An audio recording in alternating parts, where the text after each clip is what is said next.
I got the i7-10700K in a rather small box. It comes without a fan, so I got the Noctua NHD15. I installed it in an ASRock B460 Phantom Gaming 4 motherboard. During installation, insert the CPU in the correct direction. There are notches on the CPU that match the shape on the CPU case. And make sure the CPU case slides under the screw.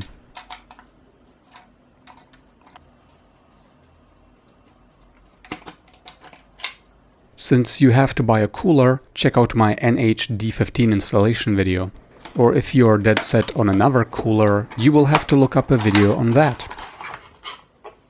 My GPU is the NVIDIA RTX 2070 Super. I had upgraded it a few weeks before, so I can compare to my previous CPU, an i5-6600 quad-core without multithreading.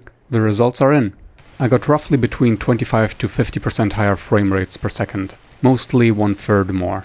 For video editing, scrubbing is faster, especially if I disable the iGPU. Idle heat is much better, but that's thanks to the cooling solution. Around 32 idle instead of around 50 idle.